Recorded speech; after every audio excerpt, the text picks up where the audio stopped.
All right, it looks like we are at 1 o'clock. So we are going to kick this off and get started. H-Wall is going to get us started. She is one of our committee members, and I hope you all enjoy. Sit back, listen in. We'll have some time for question and answers throughout. I want to say welcome to our open discussion on realtor safety. It is a continuation on the webinar presented yesterday by NAR Safety Committee. I'm Etoile Libet, one of the moderators today. Here are 3 things about me. I am the 2021 president of Michigan Realtors. I am the immediate past chair of NAR's Housing Opportunity Committee. Her name is Nicole. And the past chair of the Fair Housing Cultural Diversity Committee. And I've held the presidency of the Greater Kalamazoo Association of Realtors and the Detroit Association of Realtors. Also present today with us is Kim Zwiener, or Zwiener, please pardon me, Janet Judd, and Dr. Leitel. Janet, or Kim, is our 2021 Realtor Safety Advisory Committee Chair and boss lady of the largest 100% woman-owned real estate company in Lincoln, Nebraska. She is the owner of Ozark Empire Realty at Lake of the Ozarks, Missouri. A mother of 3, entrepreneur of life, inspired by many, and inspirer of a few, she loves to embrace life and play as hard as she works. Her favorite pastimes include reading, both fictional and non-fictional, jogging, riding motorcycles, puddle jumping, and experiencing unique events with family and friends. Her business accomplishments, past and present, nationally, as I said, she's the safety committee chair. She has a GRI. She's certified at home with diversity, C2X, and 2019 NAR Leadership Academy graduate. Congratulations. She is a RPAC Participation Council, the RPAC Broker Involvement Council. On the state of Nebraska, she's on the board of directors, the governmental affairs chair, the strat plan chair, the convention committee chair. She is a busy person. Locally, she is part of the Association of Lincoln 2021 president. Congratulations. On the board of director, government affairs chair, housing advocacy chair, educational trust fund chair, and the YPN chair. Thank you for being here today. I didn't do all that at the same time, but thank you. Yes, understood. Janet Judd, she is a realtor. Safety has always been the focus of Janet's leadership and training. She wants to keep it in the forefront where she believes it belongs, because Janet's first career was that of a police officer on patrol. She was the first female to work within a 55 male-dominated department. She was the first female elected class president by her peers at the St. Louis Police Academy. And she ended up marrying a fellow police officer, and they're still married after, is it 36 years? 36 years. Oh, congratulations. He better say happily married. She was the 2015 president for St. Louis Realtors, presently 2021 president of Missouri Realtors. She's the incoming 2022 chair of the Realtor Safety Advisory Committee, and Janet is with RE/MAX Results in St. Louis. And finally, we have with us Shirley Leitel, fondly known as Dr. Shirley, who is an author, ordained minister, licensed counselor, and a relationship expert. Her expertise spans over 35 years in ministry and psychotherapy. She is a licensed mental health counselor within the state of Washington and Arizona, with a private practice, Living with Purpose Counseling. in Bellevue, focusing on anxiety, depression, trauma, and couples counseling. Prior to transitioning to the counseling field, Shirley spent 18 years in senior management in the accounting field. She balances her time and attention between her counseling practice and advocating for mental health in diverse industries. She develops and facilitates relationship and communication workshops for churches and corporations, both nationally and internationally. That is who we have with us today. And Kim, you're on. Thanks, Etoile. I just want to give you a quick background of the Realtor Safety Committee, what our mission is, how we came to be. The Realtor Safety Program actually started about 10 years ago, but we've only had a committee for a couple of years. There were some really passionate people who really think realtor safety is important. We went through the process to create a committee, and that's how we came to be today. So the 5 things that the safety committee has really been working on since its inception about 1.5 to 2 years ago is creating a plug and play safety program toolkit for AEs and associations to use. So if you go to nar.realtor/safety, there is a lot of different information. It has action items, things for you to do, but we really want to make it easy for AEs and brokers to be able to download information about safety and just plug it into their strat plan or what they're doing already in their office, to just be able to plug it in. The next thing that we did that we completed just a few weeks ago, we worked really hard on creating a safety pledge. There were a few states that already had them. There was a member murdered in Iowa about 10 years ago, and Iowa had already created a safety pledge. So Jen, our member from Iowa, really helped with that, and we had a breakout group that worked on the pledge. The pledge is now available for our associations to use.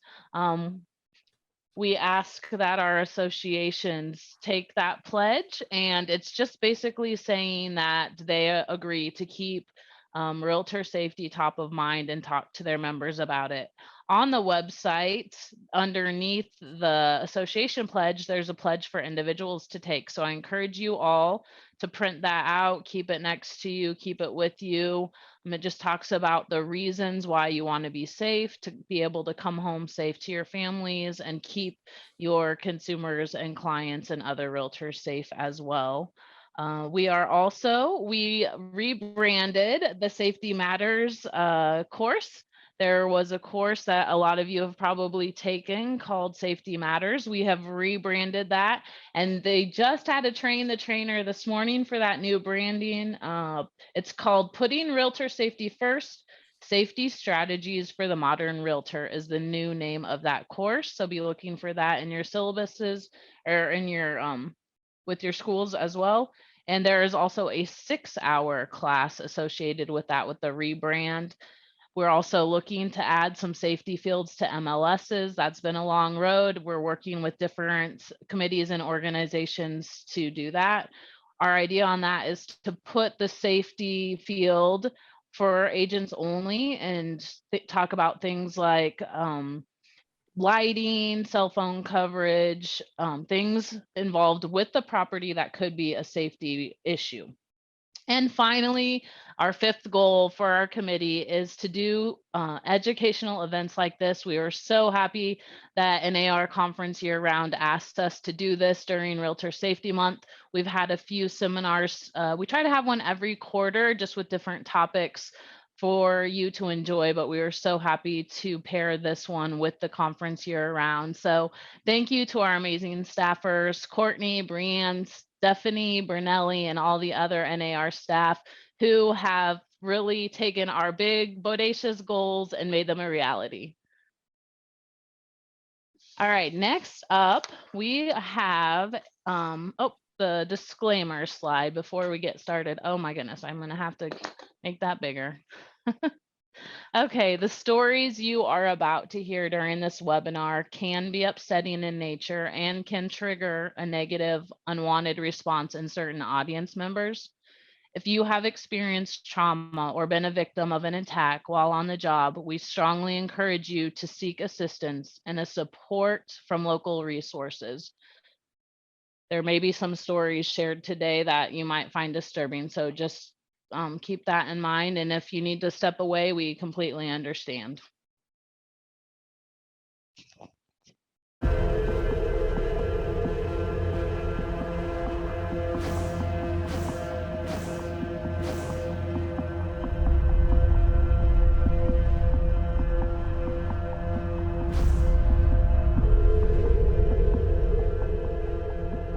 Member safety is a matter of your life or your death. I never in my wildest dreams thought I'd be in a situation to where I would have a 9mm held to my head.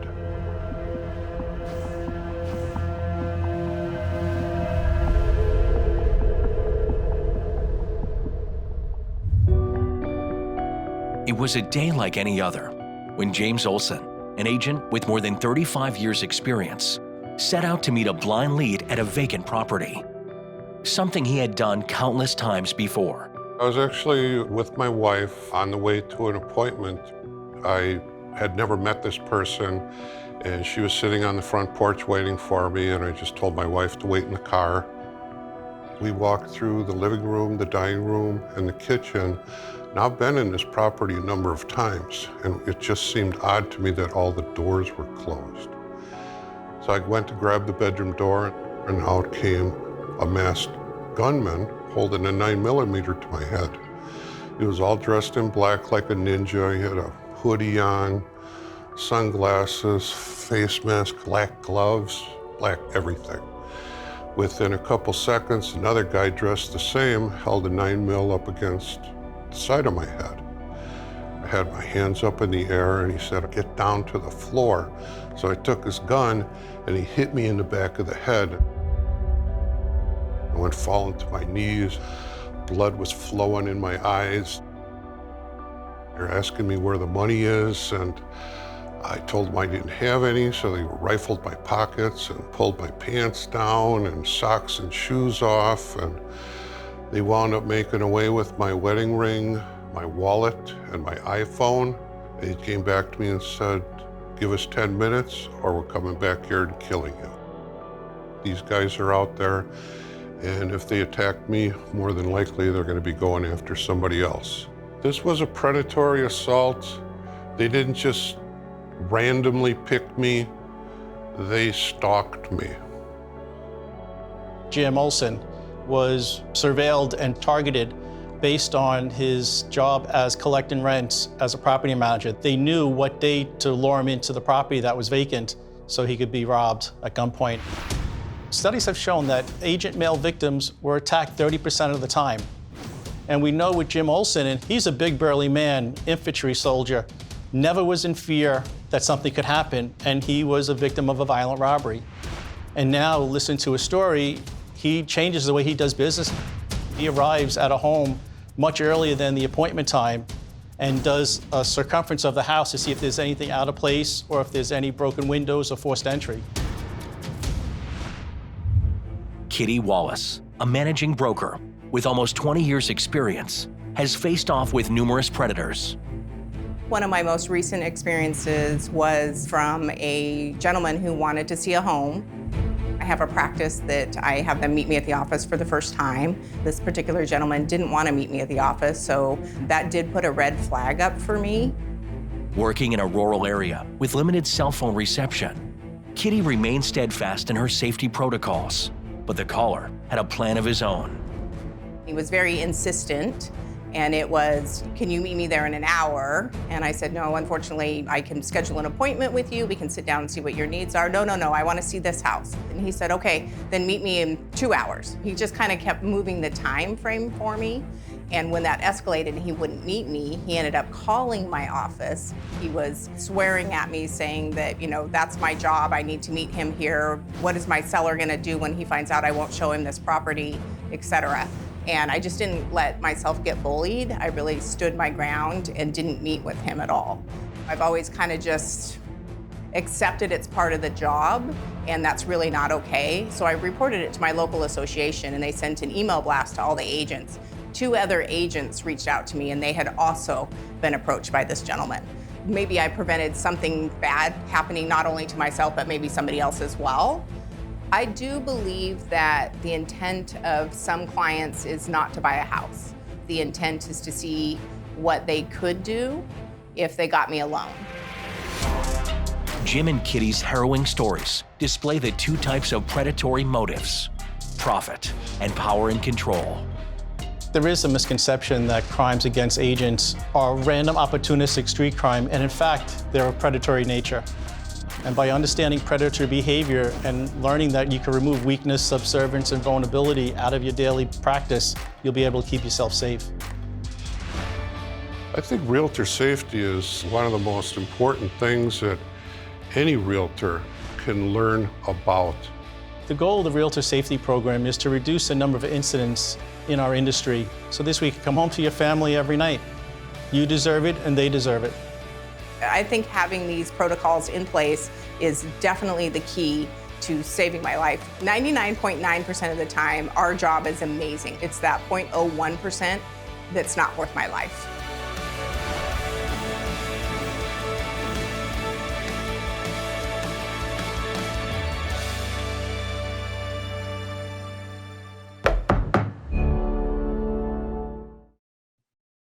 We just wanted to share that video. We created that just recently. That is available on the NAR Safety website for anyone to download and use.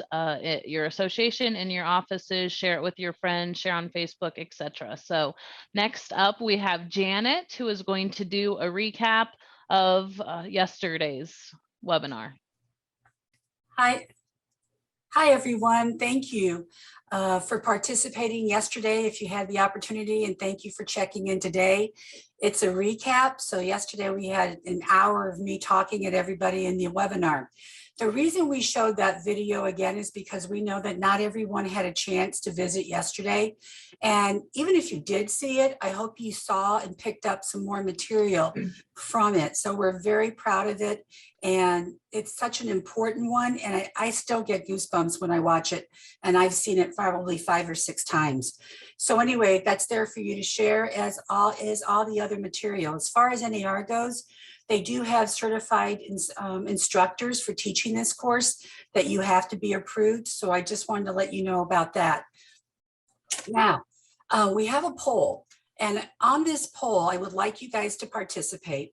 And we would like you guys to participate in this poll. And my question to you is, have you had moments of fear? Have you had those moments of fear while you've been on the job in the last 12 months? So please mark yes or no.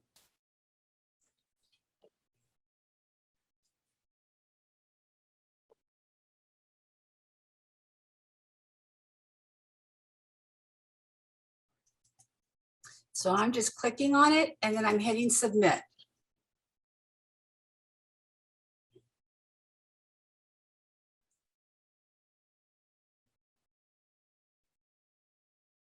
I think the poll should just be showing up on your screen. Mm-hmm. Automatically. Mm-hmm.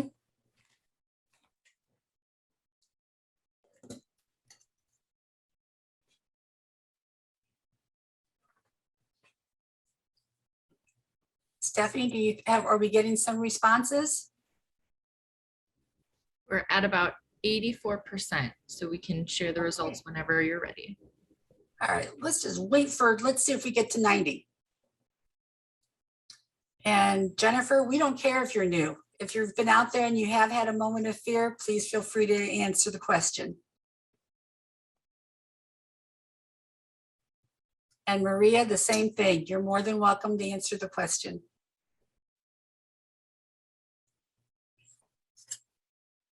So let's go ahead and get the results.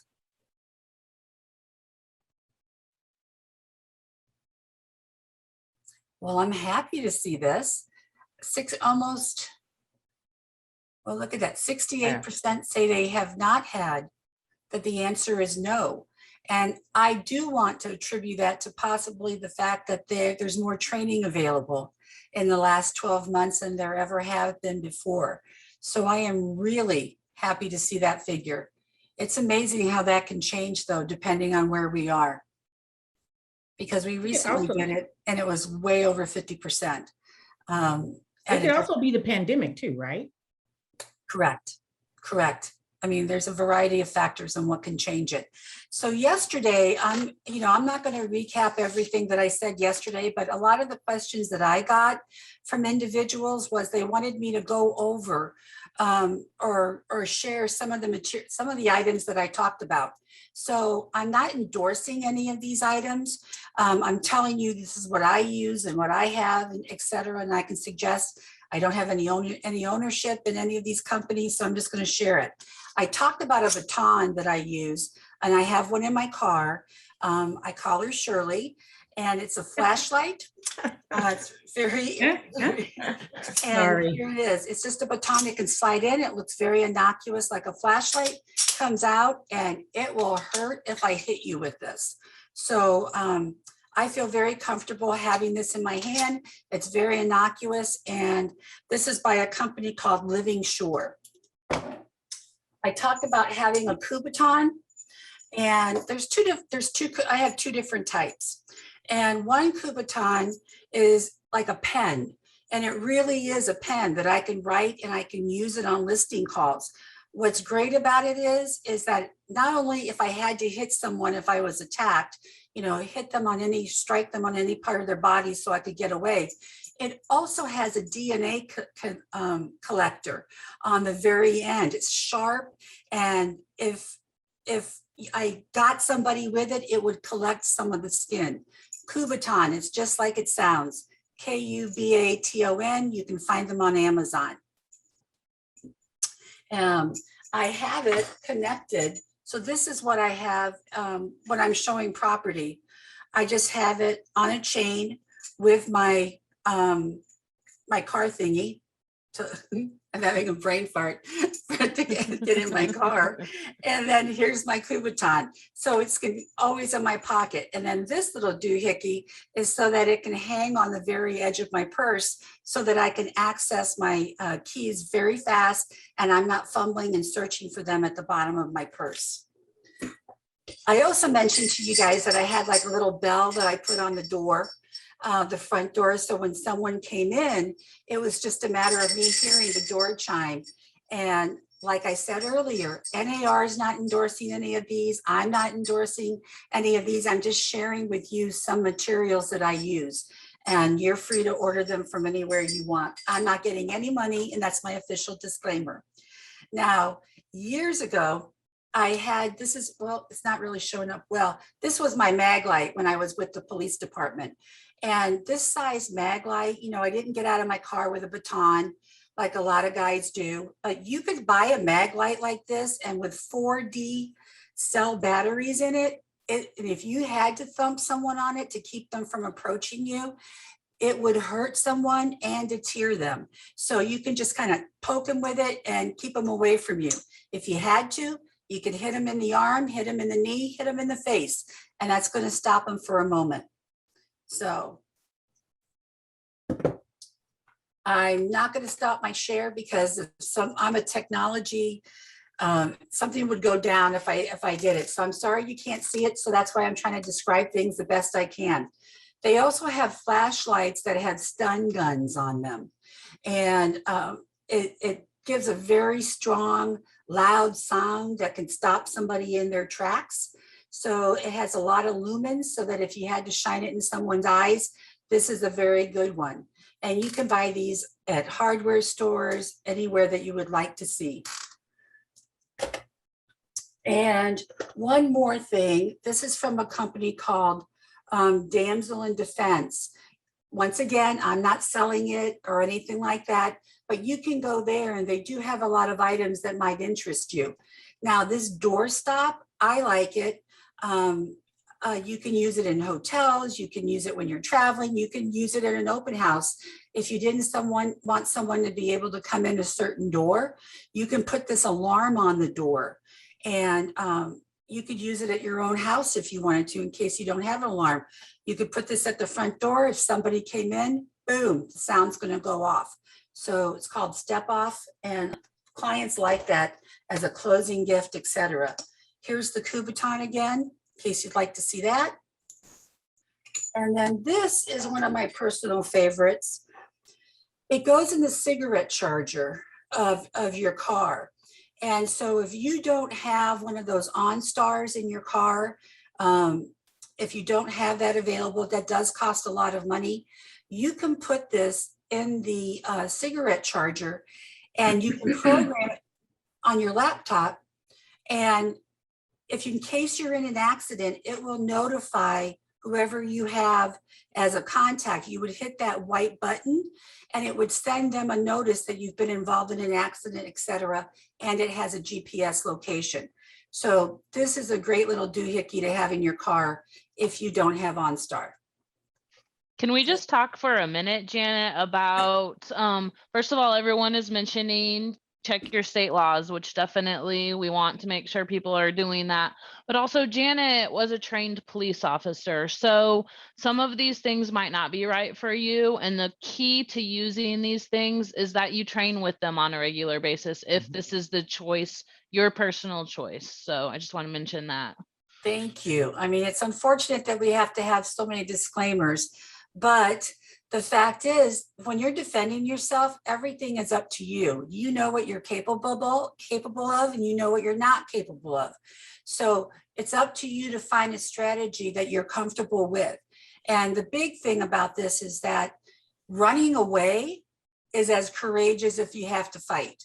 So that's the thing, is that all of these strategies, when I'm talking about having a baton, that's not illegal anywhere.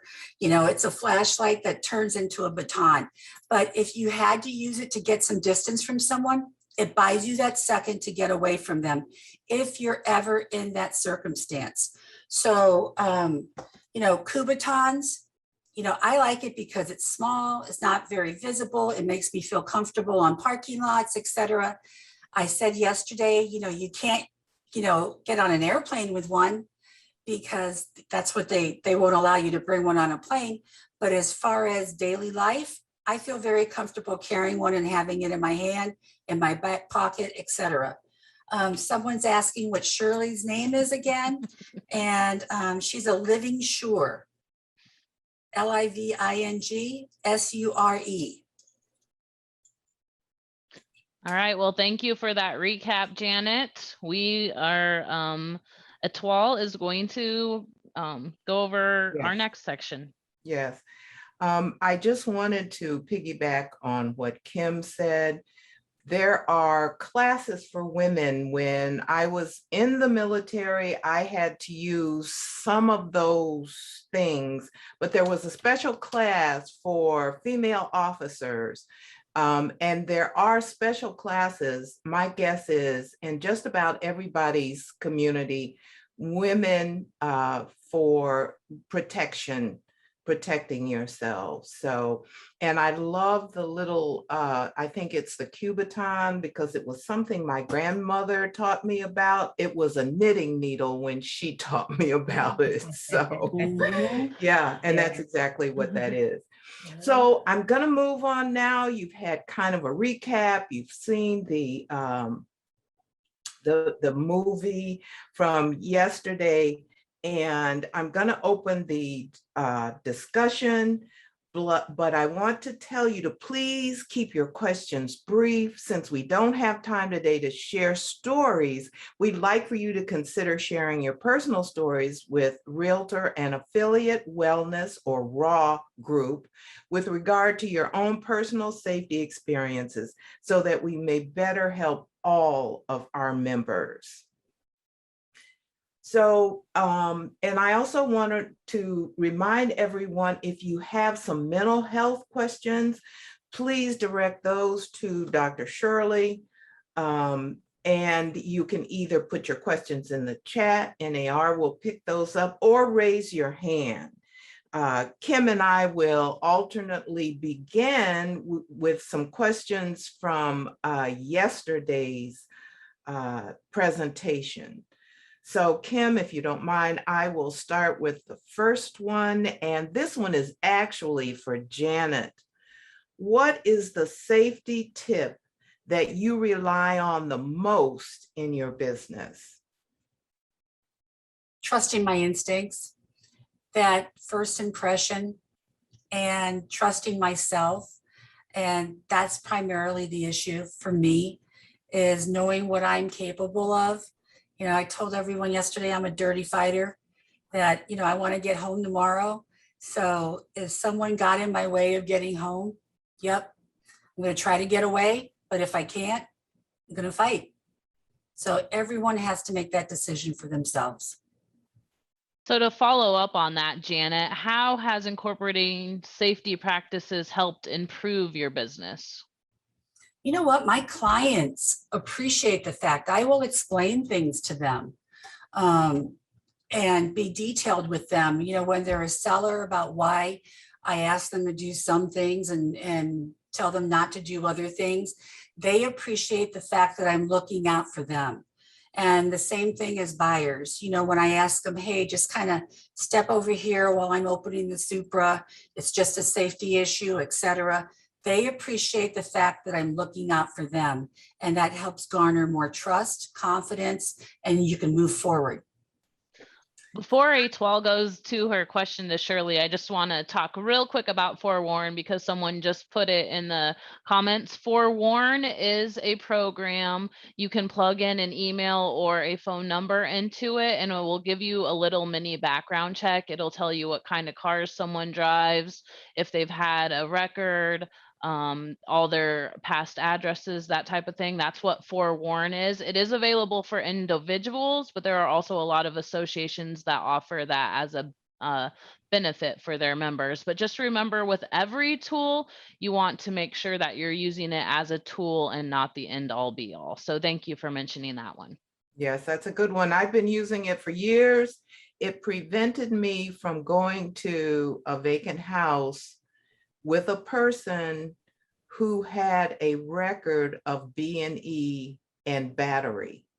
And it also allowed me to trick her into answering a couple of questions that I had before I went. So I've had Forewarn for a very long time, and they're usually at the NAR convention.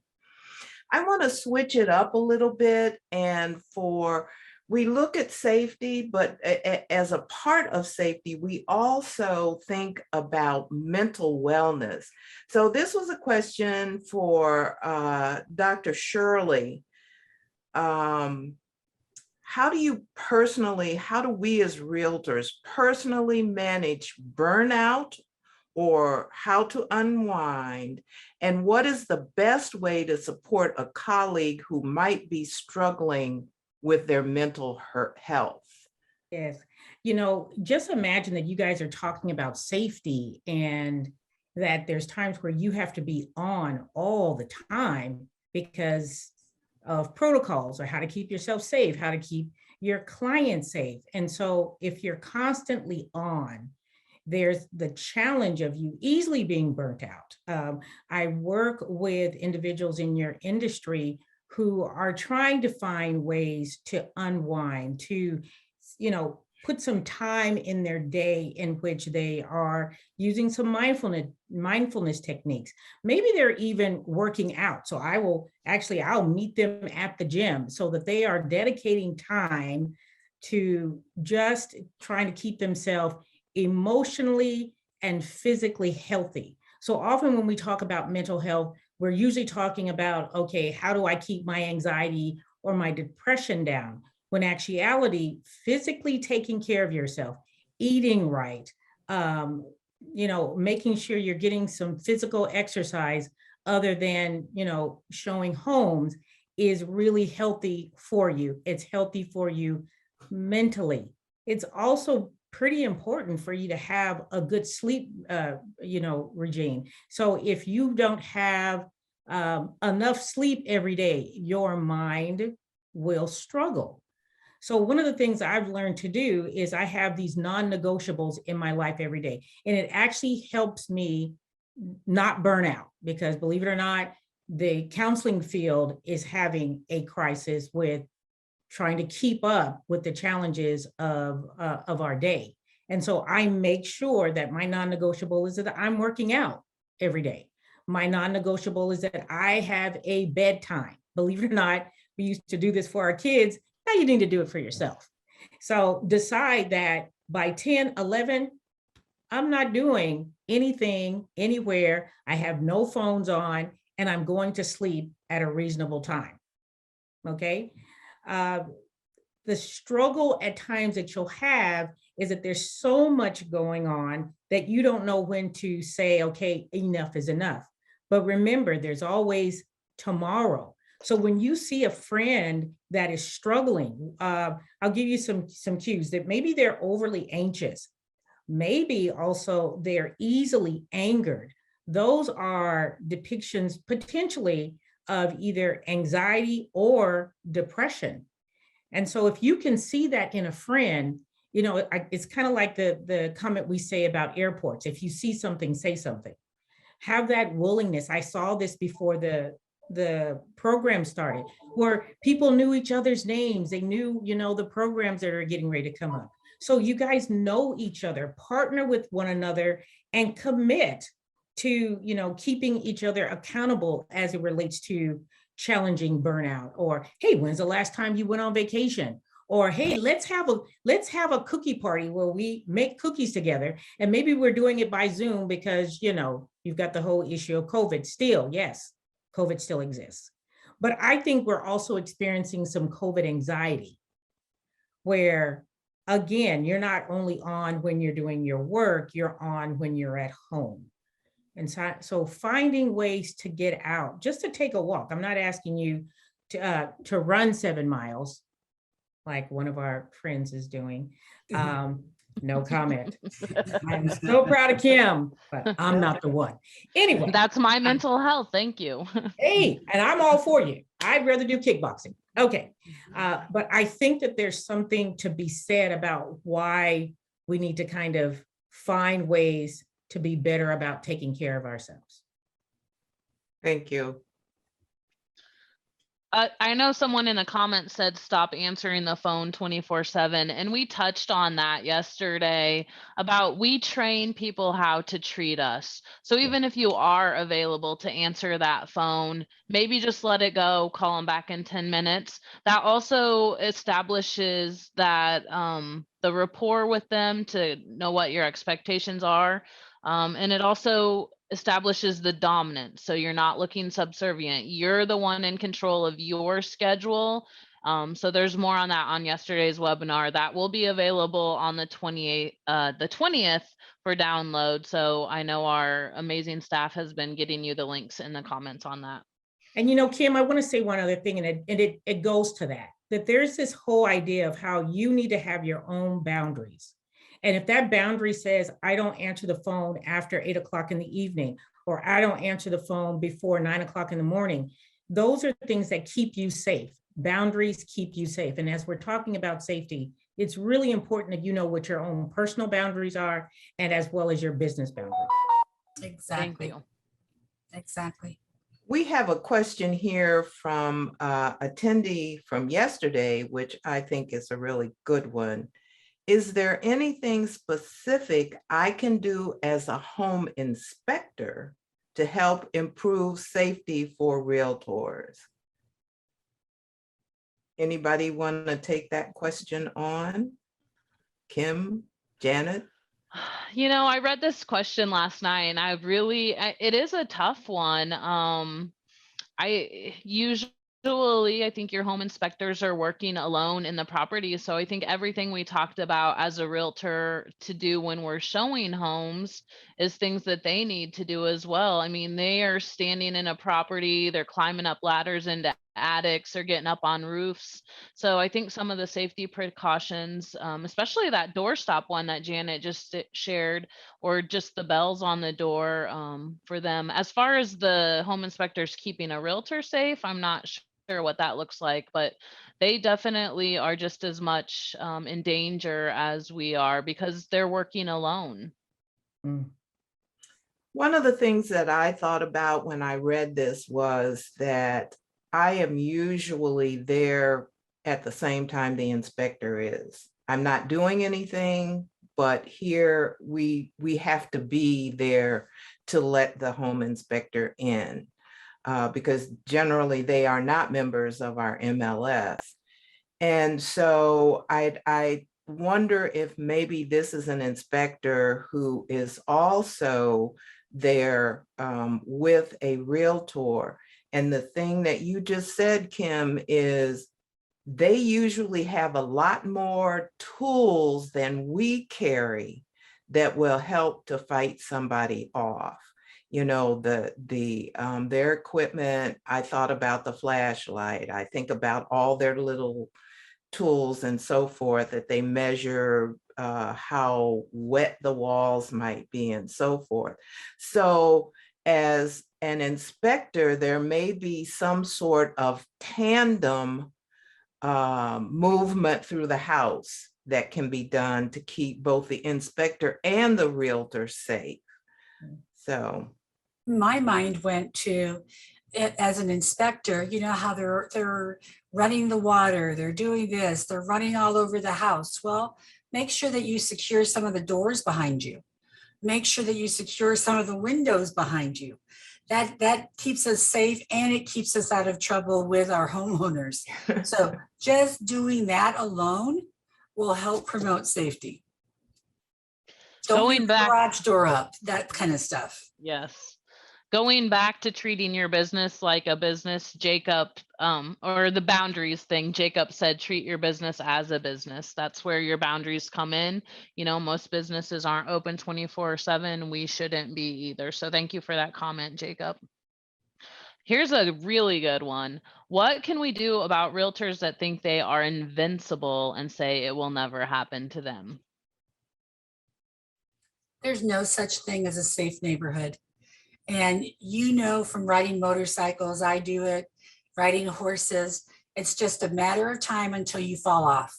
So the more often you're in those situations, it's going to happen to you eventually. We hope it doesn't, but if you're careful, if you're aware of your circumstances, you know, if you're trusting your instincts, etc., you're going to help prevent that from happening. We used the example of the stool yesterday, that if you remove motive opportunity, you're going to help remove, you know, prevent a crime. So if you can do some of those things right, you're going to change the results of the equation. So that's what it's all about, is changing the equation.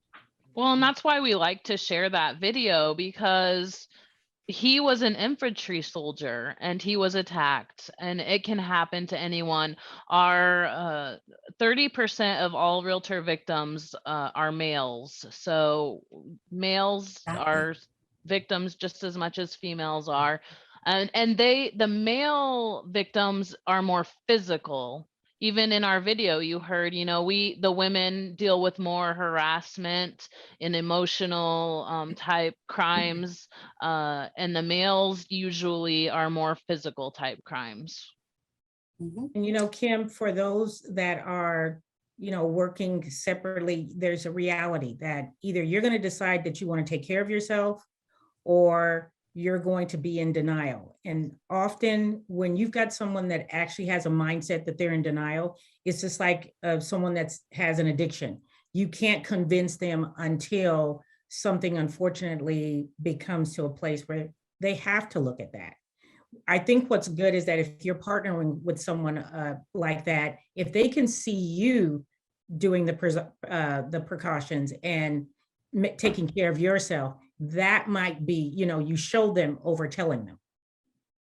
And that's where men can make a difference, because if men act laid back about things, if they act like it's not an important issue or it's not going to happen to me, that translates, that message transmits to the women that might be in the office, that might be in his sphere.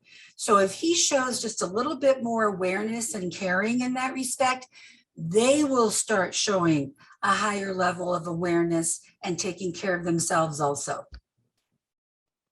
Thank you. Janet, this is for you.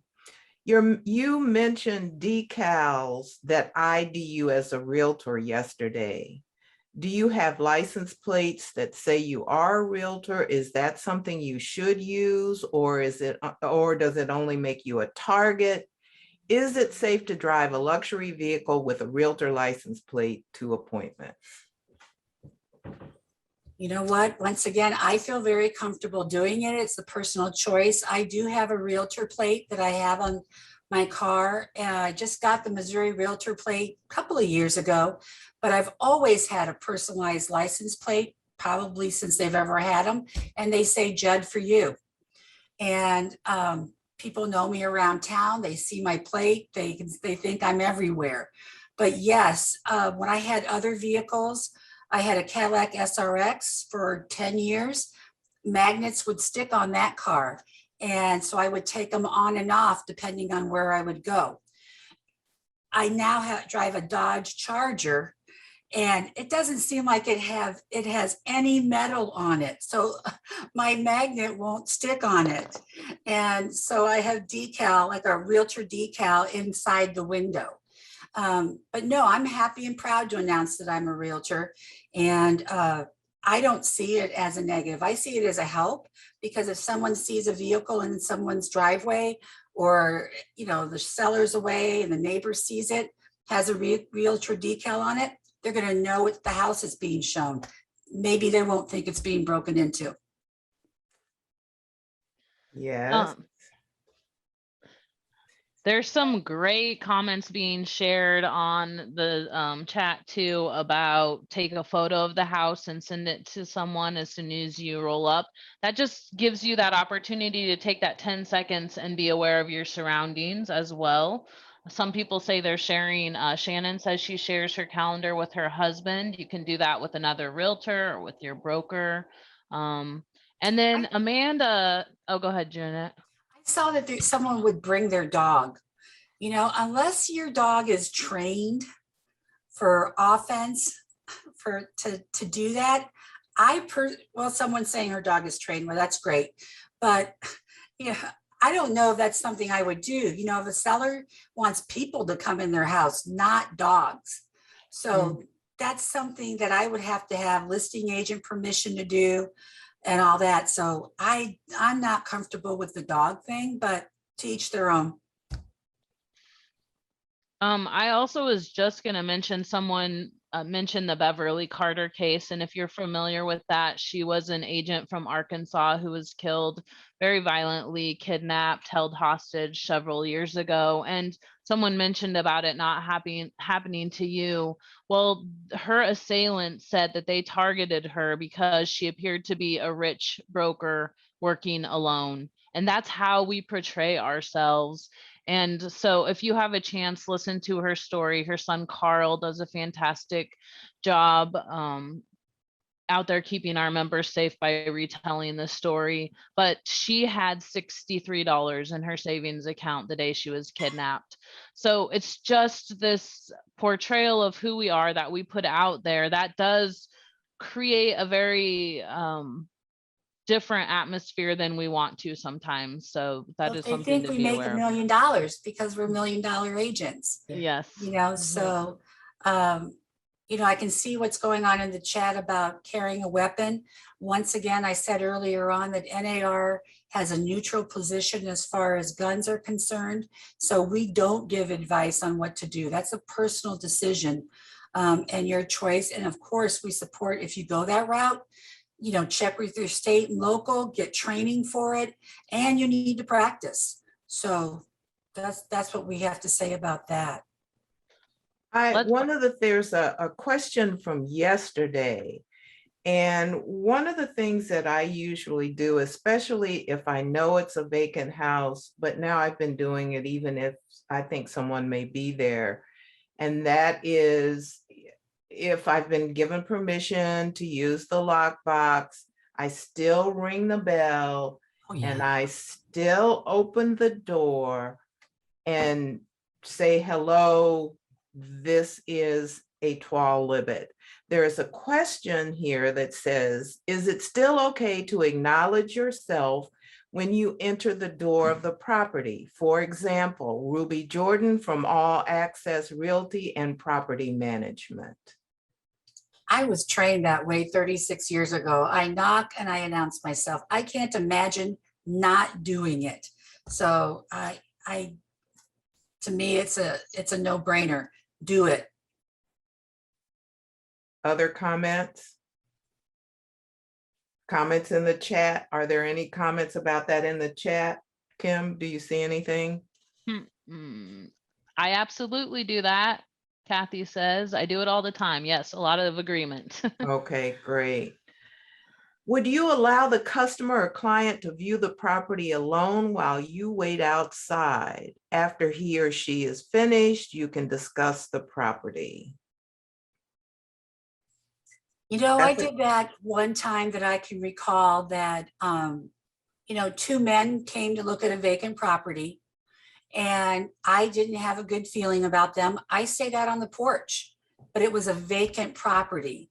If it had been an occupied property, I probably would have stayed by the front door or in the living room, let them get down in the hallway so I could kind of hear and see what they're doing. It would have been a different showing if the house had not been vacant, you know, because you can hear what they're doing sometimes in the bedrooms. It's funny, I had an open house not too long ago. It had 90 sets of people through it. Oh. I'm going to say that again. 90 sets of people. Wow. My husband was with me and I had him in the master bedroom because that was the room where that was occupied. The other ones really didn't have much for anything in going on. He said that at least 3 people actually went into the bedroom and opened the drawers of the dresser. Why? Why? And I mean, I was surprised by that, but I shouldn't have been. And he was there in the room and he had to say to those people, that's not for sale. You can look in the closet, but not their dresser. So it's just amazing what people will do. And we have to be very cautious and careful about that. Mm-hmm. There are 2 things yesterday, Janet, that really got a lot of conversation, and they're really quick things. Number 1, the headshot. So again, establishing your dominance by a headshot being straight on, that shows the power and control you have, versus the head tilt where you kind of look a little, I have to love you. oh, yeah. Because these guys think it's suggestive. You know, the predator, these are weirdos. They don't think the way we do. They look normal, but their thought process is entirely different. So when you're wearing something that conveys authority, you know, wearing a collar on it, maybe wearing a jacket, not have a plunging neckline, etc. Changing that can make a big difference. And, you know, don't have the hair, you know, it's just a matter of changing that. And it will make a difference because every one of those guys has a type and you want them to show that you've got some authority, you're conveying confidence, and you're projecting that so that they'll bypass you. Well, and also consider your jewelry, especially the females of, you know, are you wearing dripping in diamonds or do you just look sensible and strong? So, yep. And then the second thing that got a lot yesterday was where to park. You want to speak about whether or not to park on the driveway? I never park in the driveway. I tell my buyers that the driveway is meant for them. I never park in a driveway because I don't want my car to be blocked in ever. So I will either park in front of the house, maybe a little bit more, you know, forward of the house or across the street so that I could see what's going on. I always try to park so that I can, if it's a dead end street, I'm not going to park facing the dead end. I'm going to face so that I can be pulling out. So that's just that sense of awareness. If we're talking about a parking lot like Target, I'm always going to park so that I'm pulled in all the way so that I can make a fast exit. I don't like backing out. Sometimes the bad guys will send someone to walk behind your car. That's the stall tactic. And so, you know, I've almost hit people so many times because they don't pay attention to your rear lights. They walk in back of you anyway. So I always pull through and I just can't not park that way. It's the OCD in me.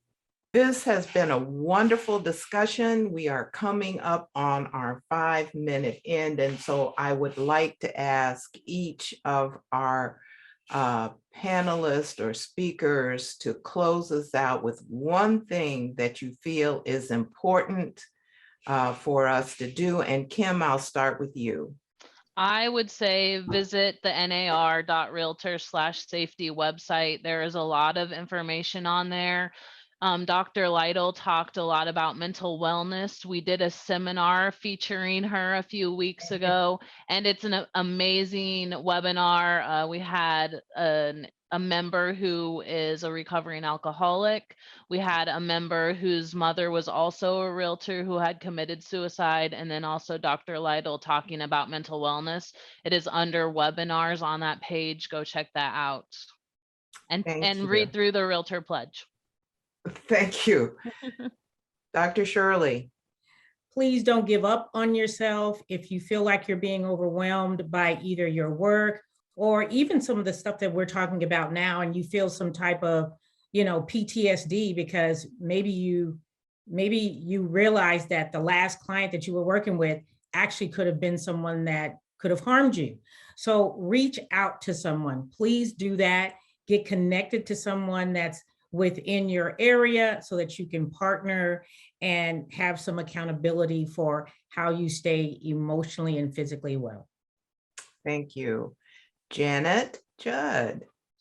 For me, and I really appreciate this opportunity, I hate that it has to be suggestions to women and, about the photography and all of that, but it's about being aware once again that we're all brought up to be courteous, polite, respectful, sweet, nice. But when it comes to your life, you don't have to be that way.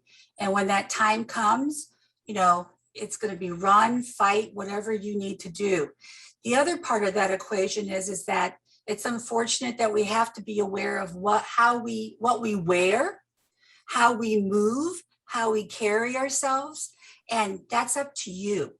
And that's not up to anyone else. So you've got to change that little something in you to make a big difference. Thank you, Janet. Thank you all for joining us today. Hey, Twal, we want to hear your final thoughts. Yes. What's yours? All right. My final thoughts are that it is very, very important that we learn how to protect ourselves. As I said to you, I am a veteran and I have taken some safety classes. And so I want to make sure everybody takes not only the safety class, we have the verbal class, but they take some physical classes and they also take some mental classes. It has been a pleasure to be on this committee. Like I said, you'll see more of me next year. And to those people who have just wandered into our safety realm, come back and see us again. Kim? Well, thank you very much. That was beautifully said.